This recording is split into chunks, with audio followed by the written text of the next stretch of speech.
Halo teman-teman semuanya, selamat sore. Sebelumnya perkenalkan nama saya Kani Ramadhani dan teman saya Kamila Putri Rizkia. Kali ini kami bersama Ibu Swastika. Sebelumnya untuk Ibu Swastika kami persilakan untuk memperkenalkan dulu. Baik, selamat sore. Perkenalkan, nama saya Swastika Ibu Kamila. Saya salah satu guru yang mengampu mata pelajaran perkantoran di jurusan Administrasi. Kita masuk ke pertanyaan yang pertama. Nah, kalau menurut Ibu dari sudut pandang Ibu, gimana sih perspektif Ibu melihat kebebasan berpendapat di media sosial setelah kasus ini tuh naik? Di sini sebenarnya hal yang pertama saya sarankan sih adalah berkomunikasi dulu, berbicara dulu sebelum mengupload. Jika memang jalan berkomunikasi atau jalan diskusi, jalan bermusyawarah tidak ada solvingnya, nggak ada problem solvingnya, nggak ada jalan keluarnya, ya saya setuju untuk mengungkapkan melalui media massa supaya ini tidak terjadi lagi, tidak adanya ketidakadilan pada guru, ya kan? Mungkin ini berlanjut menjadi satu kejadian yang kontinuitas atau berlanjut. Ini kok nggak digaji ya. Makanya perlu adanya tindakan. Saya sebagai guru sebenarnya setuju ya dengan hal tersebut ya, apabila itu terjadi ketidakadilan. Tapi yang saya sarankan adalah yang pertama adalah bermusyawarah dulu, dibicarakan dulu, dikomunikasi. Ada nggak jalan keluarnya jika memang tidak ditindakan itu jalan keluar? Ya, salah satunya adalah mengungkapkan ke umum bahwa ada nih yang kayak gini gitu kan, bagaimana tanggapan masyarakat atas ketidakadilan ini, seperti itu sih. Kalau menurut Ibu sendiri, apa pentingnya keterbukaan informasi di dalam lingkup pendidikan dan juga masyarakat? Dari kasus yang sudah kita pelajari, menurut Ibu apa sih pentingnya? Keterbukaan informasi. Ya, tadi mengurangi ketidakadilan yang pasti, mengurangi ketidakadilan, kemudian transparansi itu penting. Cuma ada hal-hal yang memang tidak bisa dibuka di publik umum. Kan ada negara pun juga seperti itu kan, semua negara, semua keluarga. Nah, tapi keterbukaan itu menghilangkan kesalahpahaman, kemudian orang menjadi lebih paham maksudnya.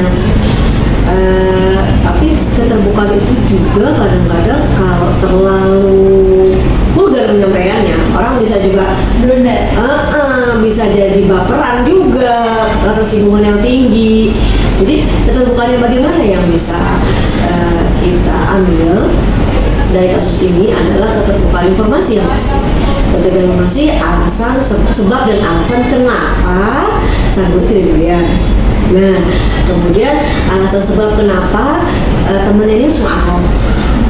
Jadi artinya dari pihak sekolah memang tidak boleh menyembunyikan apapun, apalagi mengenai hak dan keadilan bagi seorang guru.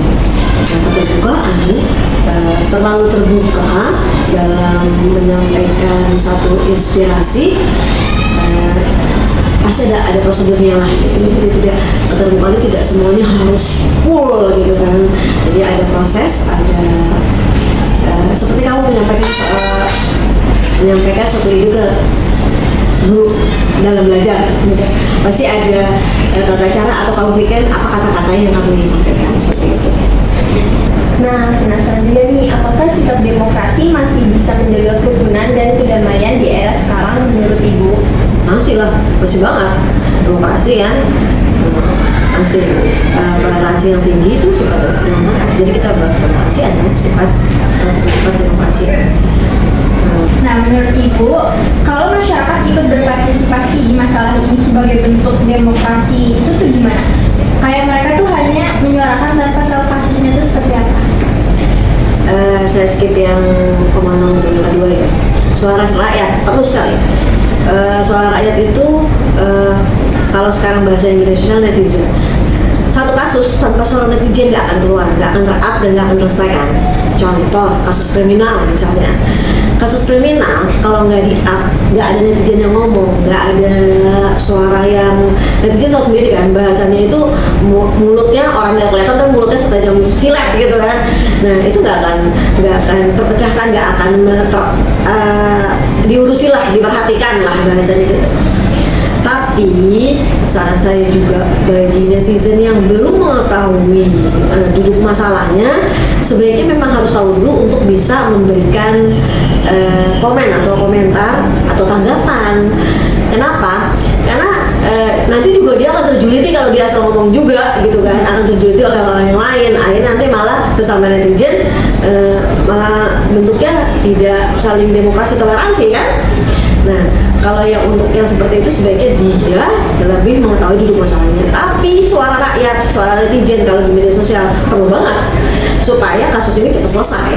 Karena kalau nggak ada suara netizen yang banyak contoh kejadian kriminal, kejadian pembunuhan, kejadian ketidakadilan, kejadian yang terjadi pada wanita Indonesia, anak Indonesia, jika tidak masuk ke media sosial dan tidak dibanjiri suara netizen, belum tentu diperhatikan. Ya kan, perlu nggak perlu. Tapi kalau dia cuma ngomong doang, sebaiknya jangan. Harus tahu dulu masalahnya apa sih, gitu. Solusinya kayaknya bagusnya gimana sih. Itu tadi ketidakadilan. Jadi kalau dibilang demokrasi sampai saat ini berguna, cuma bagaimana zamannya mengapresiasikan, mengimplementasikan, apalagi kalau Gen Z sekarang kan demokrasinya kadang suka bisa salah kaprah gitu kan. Tadi ya menyuarakannya secara vulgar, secara anarkis gitu kan. Itu demokrasi, itu demokrasi. Nah, untuk pertanyaan terakhir, bagaimana sih cara agar kebebasan berpendapat sesuai dengan etika demokrasi, yaitu sila keempat? Menghargai orang, kemudian mendengarkan pendapat orang, tidak egois, tidak merasa sombong dan lebih dari yang lain. Oke, baik, terima kasih Bu Tika atas waktu dan jawaban yang diberikan. Semoga wawancara ini bisa memberikan pandangan baru terkait demokrasi dan kebebasan berpendapat. Semoga apa yang dibahas hari ini bisa jadi pembelajaran untuk kita semua. Amin. Assalamualaikum warahmatullahi wabarakatuh. Selamat siang. Perkenalkan, saya Melisa Syamawina selaku moderator hari ini dan rekan saya dengan saya Brida Rusdiana. Dan kesempatan kali ini saya ingin mengucapkan terima kasih kepada Dirjen Sosial karena telah meluangkan waktunya untuk hadir pada sesi wawancara. Nah, sebelum lanjut, mungkin Bapak dan Ibu boleh perkenalkan diri terlebih dulu. Halo semuanya, perkenalkan saya merupakan salah satu pekerja dari BNJ yang belajar di manajemen peran.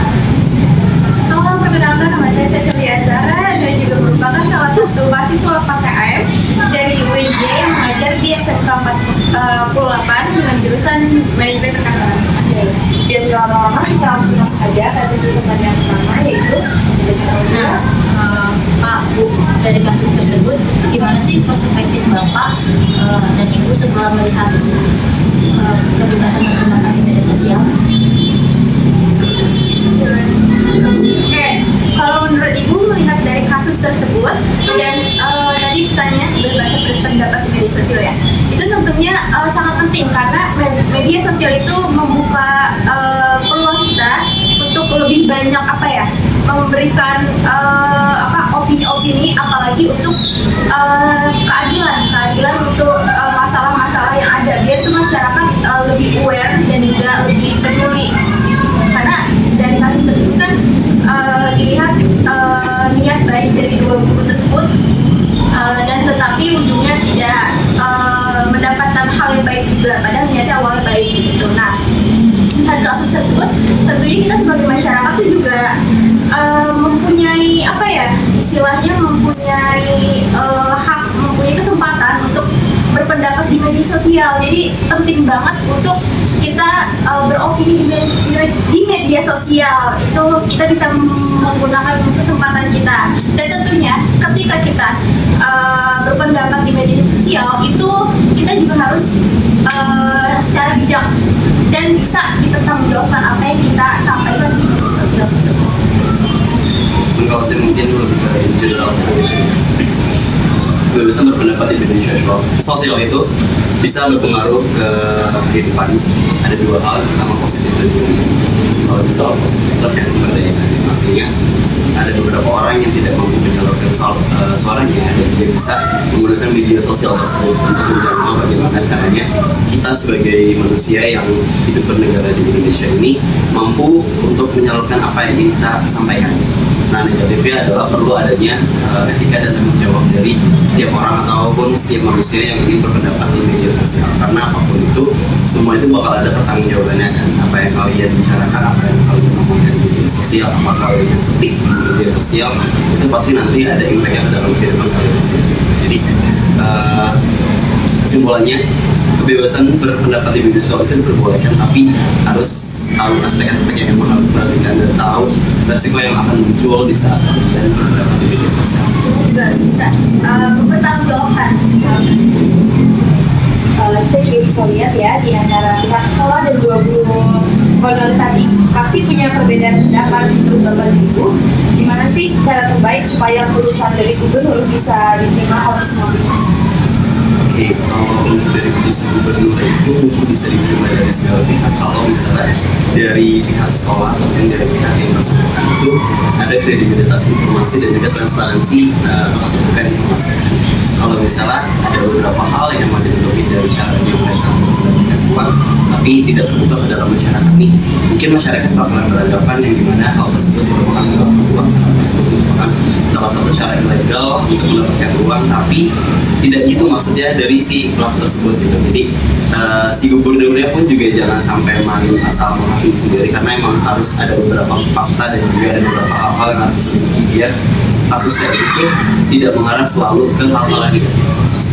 Nah, yang untuk selanjutnya ini, menurut Bapak Sumetri sendiri nih, apa sih pentingnya terbuka informasi terhadap lingkungan pendidikan dan lingkungan masyarakat? Oke, kalau untuk pentingnya keterbukaan informasi dan transparansi itu sangat penting ya, karena kan di saat kita ingin menyampaikan sesuatu, di saat kita melakukan sesuatu, terutama dalam arti yang memang pekerjaan tersebut itu impact-nya bakalan umum, itu bisa membangun kepercayaan publik. Kalau misalnya kita bicara soal ekonomi, kalau misalnya kita bicara soal investasi, bisa kita menggali sebuah tidak sehat, tidak ada transparansi, bagaimana publik ini percaya pada kita. Terus yang kedua adalah dari si kita sendiri sebagai orang yang memiliki tanggung jawab untuk melakukan transparansi adalah bagaimana kita bisa menilai diri kita atau bisa kita menilai evaluasi diri kita sendiri. Kalau misalnya kita tidak terbuka ke orang lain, kalau misalnya kita tertutup, ada hal yang menutupi, kita hanya ingin mendapatkan citra baik. Tapi di saat orang lain sudah bekerja sama dengan kita, tapi kita nggak transparansi informasi dan keterbukaan, ataupun kita tidak memberikan kekurangan-kekurangan yang mungkin ada dalam diri kita, tapi kita enggak, tapi kita mau, kita hanya memberikan esensi dan juga citra dari seperti itu, kan bisa jadi hal yang apa ya, kecewa nanti kalau misalnya tiba-tiba ada klien ataupun ada seseorang yang ingin kerja sama kita, ternyata kita tuh nggak sebagus yang kalian pikirkan. Oke, lanjut ke pertanyaan keempat, apakah sistem demokrasi masih bisa menjaga kerukunan dan kedamaian di era sekarang? Oke, kalau untuk demokrasi, tentunya kan demokrasi itu nggak selalu tentang bagaimana cara menyampaikan pendapat ya, tapi juga bisa dari cara saling menghormati, saling menerima pendapat dan yang lain-lain. Dan dari situ itu pasti bakalan kalau semuanya saling menghormati, saling menerima pendapat, saling menghargai, itu kan pasti bakalan menciptakan kerukunan dan juga kedamaian. Makanya dalam demokrasi itu harus kuncinya itu dulu, kita bisa saling menghormati, kita bisa saling menghargai, dan kita juga bisa saling menerima pendapat, maka nanti kerukunan bakal mengikuti. Oke, tambahan dari saya, demokrasi itu mungkin cara kalau misalnya orang-orang zaman dulu yang kalau ada demo nih, ada kerusuhan di demo di beberapa bangunan yang memang di pejabat DPR atau DPR, bangunan tersebut di demo itu bukan salah satu bentuk demokrasi yang keren. Tidak semua hal harus ditunjuk dengan otot dan juga berat untuk teriak-teriak terus sampai menimbulkan urgensi. Tapi dalam bermedia sosial pun sudah termasuk ke dalam bentuk demokrasi yang lebih modern, yang lebih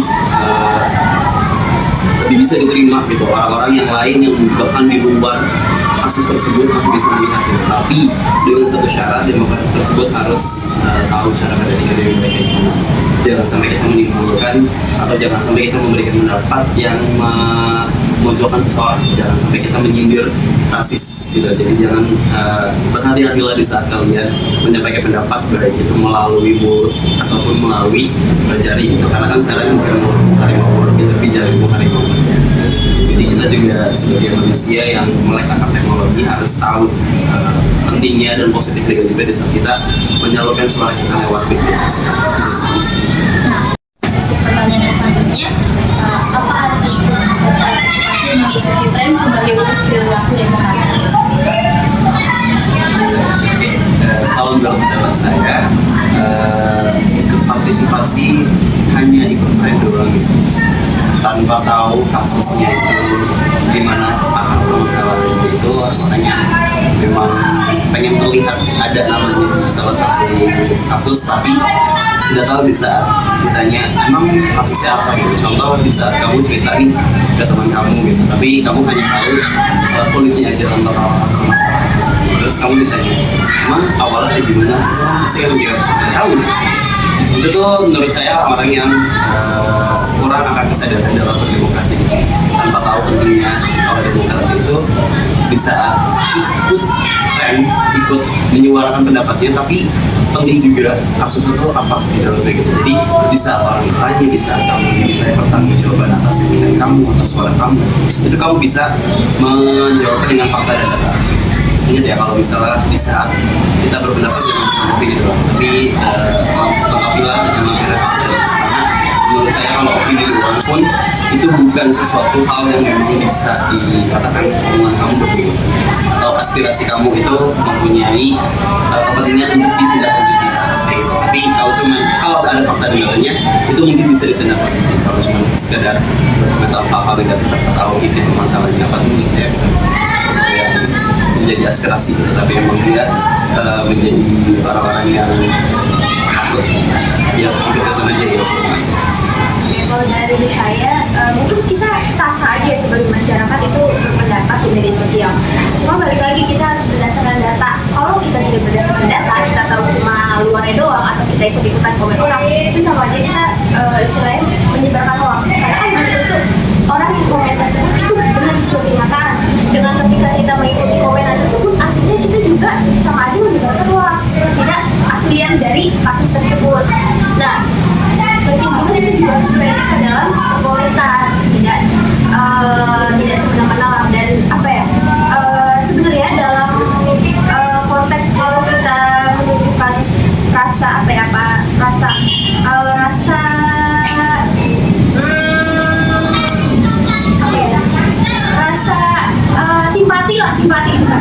simpati dengan menunjukkan komentar-komentar atau mengomentari kasus tersebut, itu sebenarnya kita itu ikut menegakkan keadilan sebenarnya.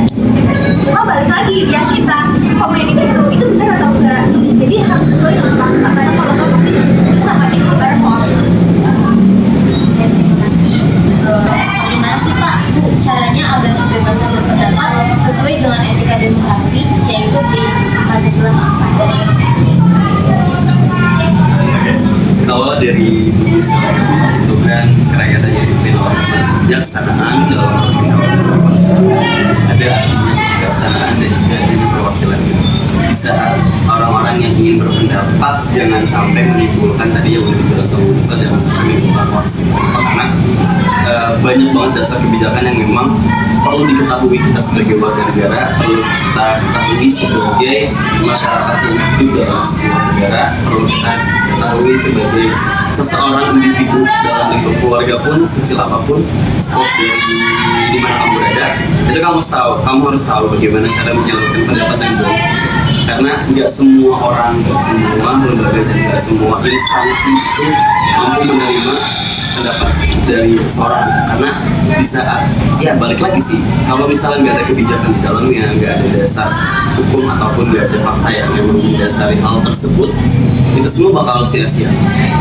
Terlebih sekarang kan banyak banget media sosial yang muncul kayak TikTok dari Instagram, dari media sosial itu itu juga salah satu bentuk penjajah kayak di saat mulai canggihnya teknologi, bahkan video kayak iPhone itu real banget mirip kayak kita sebagai manusia yang melakukan hal tersebut.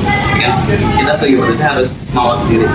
Jadi beneran real video ataupun emang cuma misalnya emang video, bolehlah kita menimbulkan ataupun memberikan rasa empati kita terhadap video tersebut. Tapi kalau misalnya bisa di komen apapun, karena saat kamu share balik itu video itu memberikan informasi ya, orang-orang nggak mau makan hal informasi yang nggak sesuai dengan sebenarnya.